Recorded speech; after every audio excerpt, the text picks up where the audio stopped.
Alright, how's it going, guys? So this video I'm just doing a quick impression of the Ford Mustang Mach-E, and this is a four-wheel drive premium version.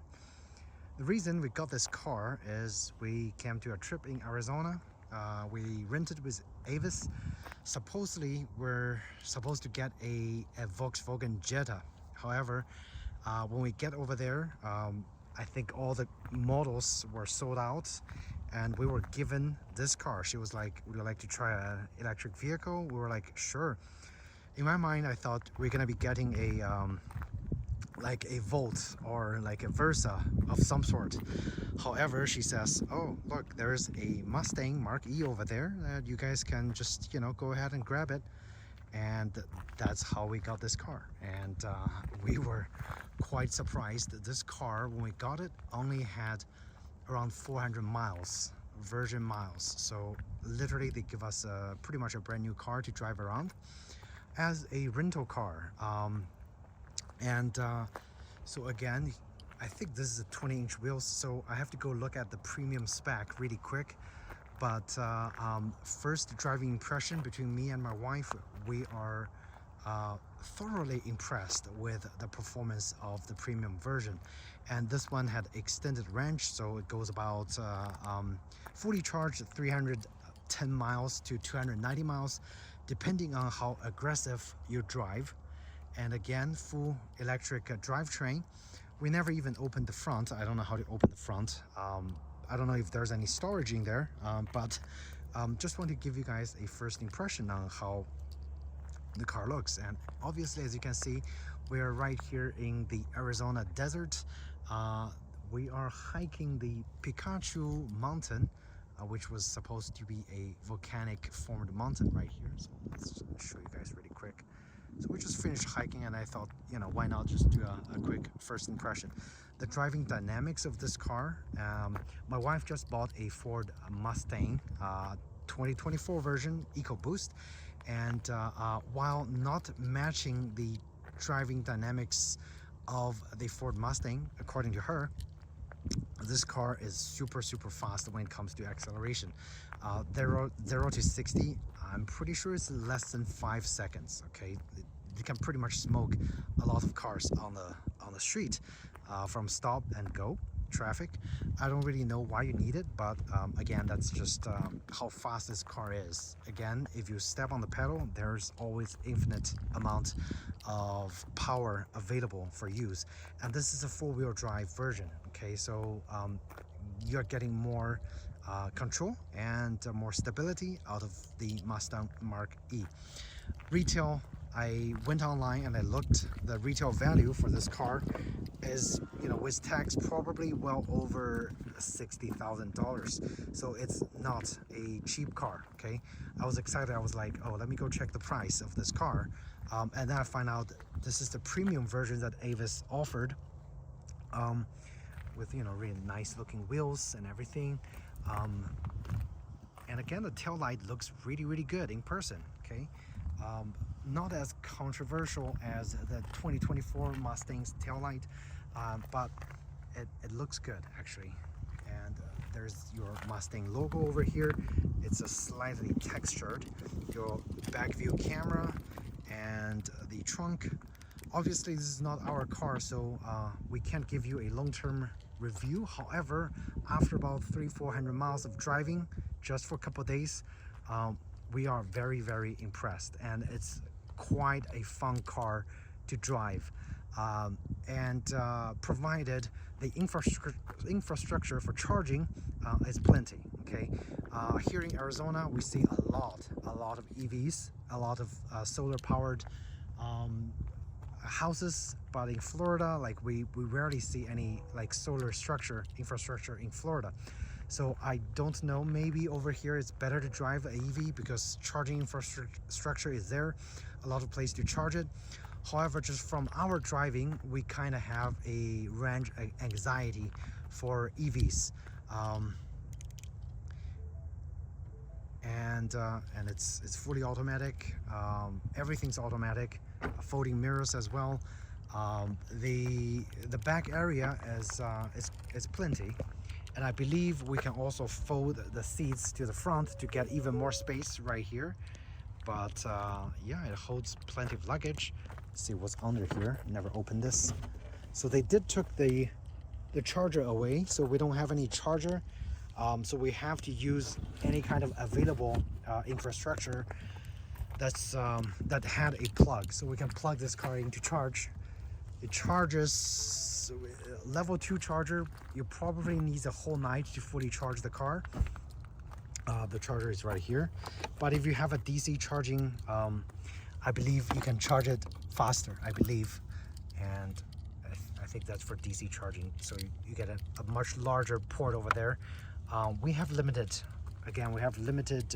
charging experience with DC because my car, a Honda Clarity plug-in hybrid, only had a level 2 charger, which is shown here. When you charge, this indicator is gonna show you where the battery range is. It's gonna turn blue and then show you the charging status.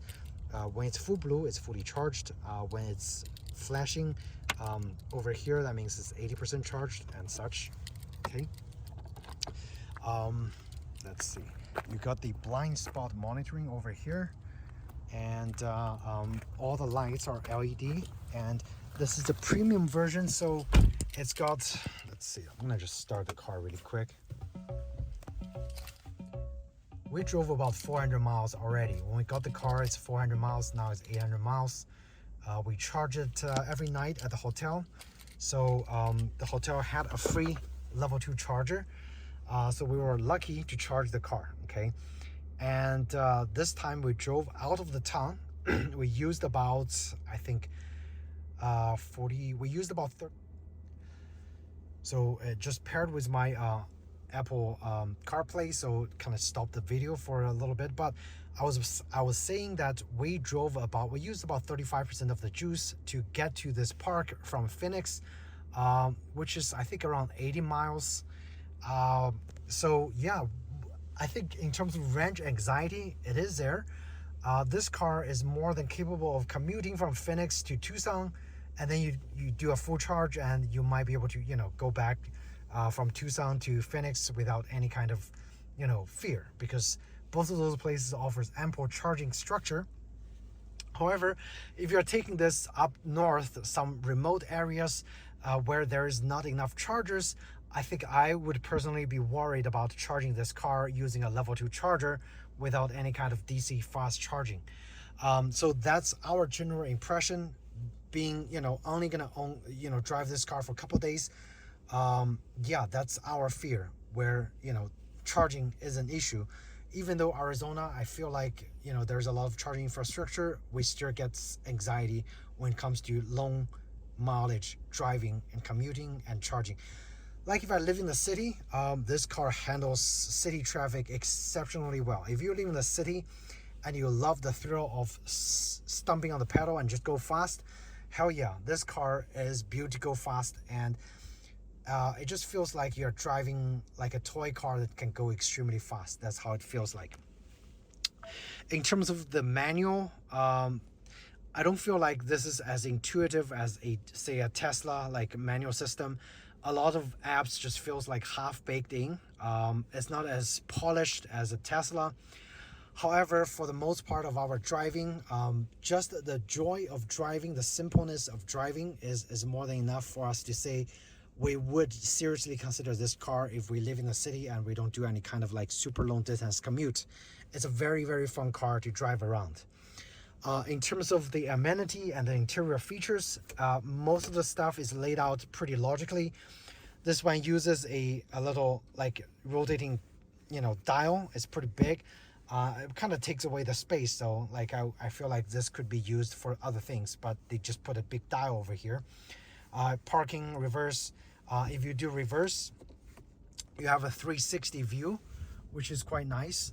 And you have a backup view camera over there, and you have radar, so it's gonna tell you if it's too close to any kind of infrastructure. So if I do this and I'm getting close, it's gonna tell me that I'm gonna hit some sort of stuff. Of course, if I go forward, the light just disappears, and I could just rotate this to park again. in terms of driving assist feature, this one I believe you can pay and get the Blue Cruise. It does have that software, I think, ready, but it's not enabled over here. On this premium, I only get the adaptive cruise control, which is right here.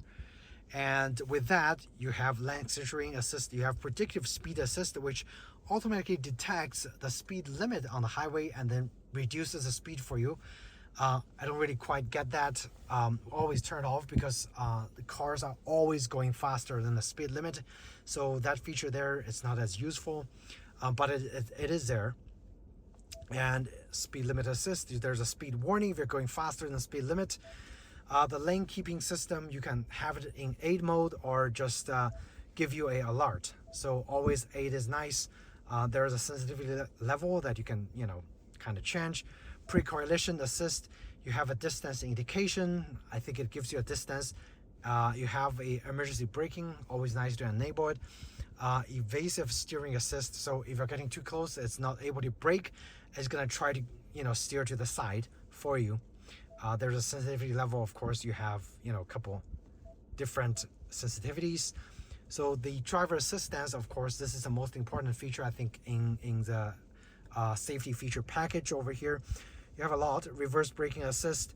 I think it automatically, so if you press info, it says reverse features by braking automatically, right? Cross traffic alert, if it senses traffic going across, it's gonna beep. Driver alert, if you fall asleep, it's gonna beep. The driver alert uses those sensors in the front, so quite nice. And in the vehicles, you have some basic options to customize the car. Obviously, we're not pairing this car with our Ford My Ford app because it's a rental unit. In the general, you have a whole bunch of settings for touch, units, PSI, sync, display. You change brightness, instrument cluster, and clock, ambient lighting. Ambient lighting, you get different colors. It's just those little LED lights at the bottom. It's kind of hard to see right now, but it's there.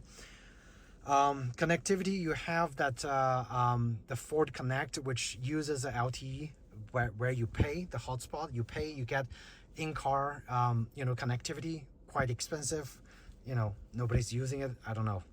Yeah, but it's kind of nice to have. Software updates is most of the time automatic, and it uses a cell tower to update itself. Ford Assisted is the voice command app, and there's a valid mode that you enable. It limits some functions. And in the controls, is where you change the modes. There is a whisper mode, which is like an eco mode. The pedal is kind of slow and sluggish.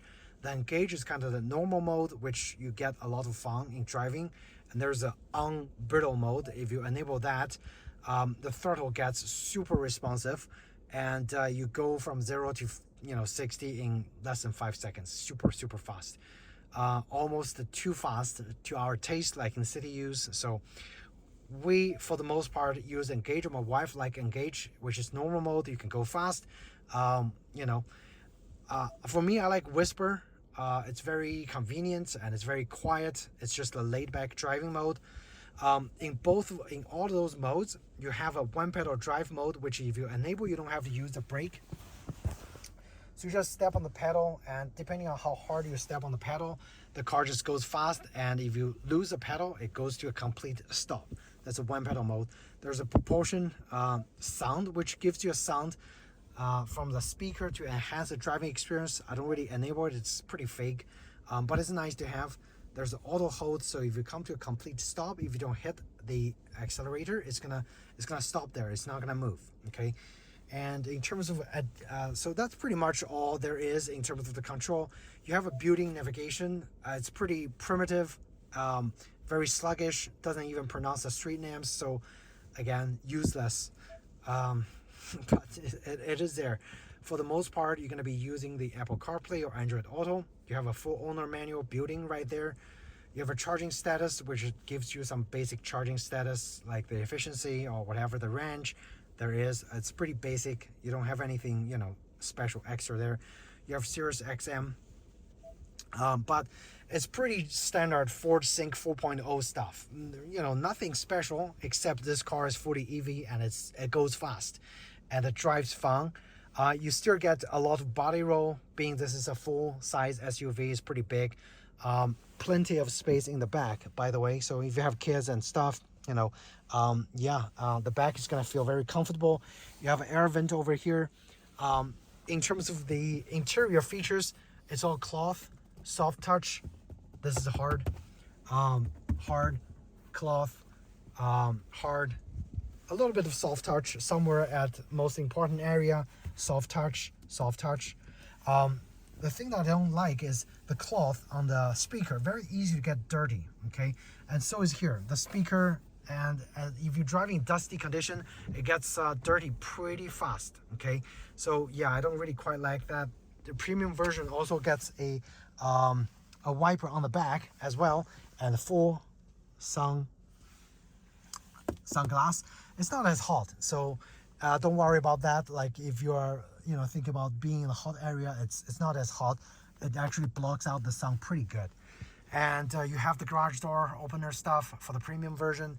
Card holder here, full LED windows right here, LED light vanity, and you have your LED right here.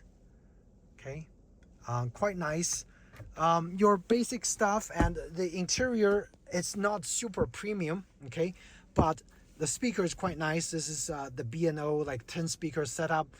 The sound is nice. It's got a pretty good bass over there. The driver's seats 8-way adjustable as well, very comfortable with lumbar support. So really, yeah, we have no complaint about this car. And since we're renting it for a few days, we thought we might give you guys an impression about this really nice Ford Mach-E. And again, we could probably compare it when we get home with my wife's 2024 Mustang EcoBoost. That's you know, as you know, a gasoline car, but the EcoBoost Mustang still gives you more driving joy sometimes compared to a, you know, fully electric Mach-E. And it really depends on what you look after. If you're looking for that pure mechanical joy of driving the Mustang, you know, EcoBoost is more fun than not.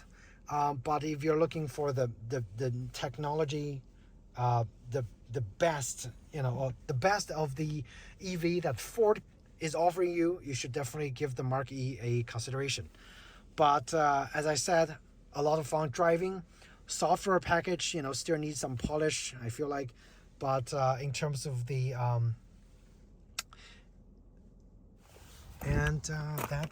that's pretty much the Mach-E. It's quite a lot of fun to drive. Not cheap for the price of the joy that you're gonna get, right? But it looks really good. People always complain, oh, it's not a real Mustang. But this car by itself, not judging with Mustang standard, it's a lot of fun, and it looks great, and it drives great. Slight body roll, like during kind of hard turns, but in terms of acceleration, it's fast. It's blazing fast. Okay, and I'm glad that we can do a kind of just like a impression for you guys for the first couple days of driving experience with the Mach-E. And if you have any questions, based on our experience, it's going to be limited, but we're still going to be able to, or happy to answer those questions for you guys. So yeah, I hope you found this video helpful. And if you did, please do hit the like button or subscribe to the channel. And hopefully I'll have more car reviews coming out for you guys. Thanks again, and I'll see you in the next video. Take care.